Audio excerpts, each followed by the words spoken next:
Ayun, sir. Ito yung COS mo.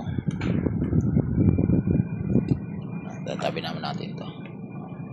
Ito yung radyo. So yung radyo, sir, is may naka-oscillate na COS. Tapos dun sa ating interface, may mga nakalagay dyan. So sa kabilang side is tatlo. Sa kabilang side is dalawa. So ito yung itong dalawang na to, bali tatlo ni kung tutusin kasama lang yan. Ito, yung dalawang to ay para dito sa sa POC. Yan, so hindi naman magkabaliktaran yan dahil male and female yan. Male and female lagi. Halimbawa, ito sa kabila male, sa kabila female. So dito sa kabila female, sa kabila male. Ito tugtungan.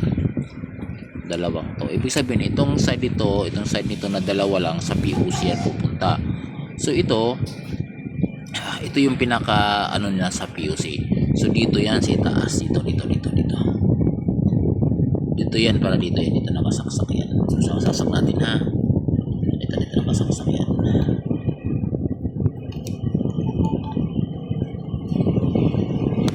Yan dito nakasaksak yan. So ito, ang dalawang ito, male and female, sa kabila din male and female. Ayan so hindi natin makita kasi hirap wala ting handle. Ayan, kung kita nyo ito. So pag ganun mo, ayan, ito'y female, hanapin mo yung male sa kabila. Okay, sa kabila male, ito lalaki, ito babae. Isusuksok mo lang. Ayan ayan tapos kabila din, siyempre pares din yon, male and female din. Susuksok mo lang din, yan. Huwag bara-bara ha, dandahan na pumasok. Tapos pagdikitin mo yung dalawang yan para hindi makita. So tapos ito, may nakasulat naman to, nasulat na VHF COS. So ibig sabihin yung galing sa radyo, yung galing sa radyo, ito malit na to. Ito yung COS niya. So dito niyan isasaksak. So ganoon din yan, male and female din yan. Natin na, hirap male and female din yan, sasaksak natin. Yun yan yun. So nakasaksak na rin. So itong dalawa, ito ay dito sa sa kanyang mic. Yan, sa mic niya, ilalim. Yan sa ilalim yung mic niya. Yan sa ilalim niya, sasaksak mo. Kaya lang ito kasi nakasaksak. Yung isa naman, may tira isa dito sa likod. Tingnan mo yung likod nito.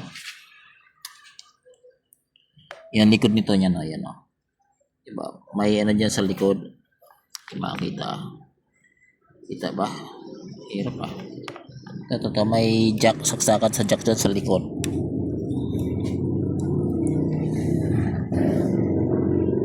Ayan So dito sa cabling ito, sa kanyang power, may saksakan ng jack yan para sa speaker.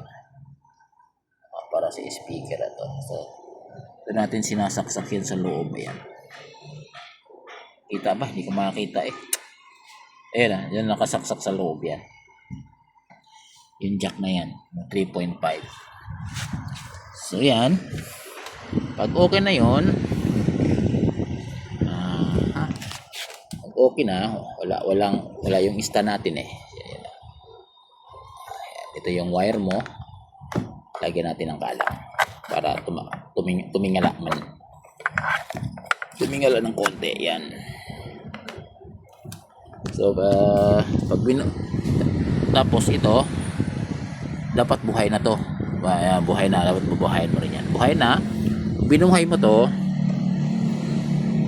mabubuhay din si interface. Kasi doon kumukuha ng power yun dito sa COS. Ayan.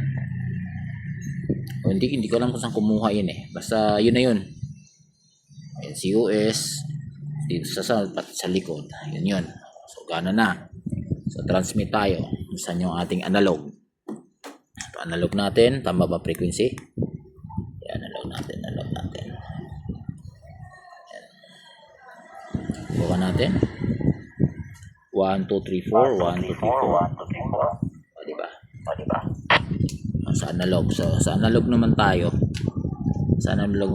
Gamit ko ngayon sleeve kasi yun sa'yo nakatago.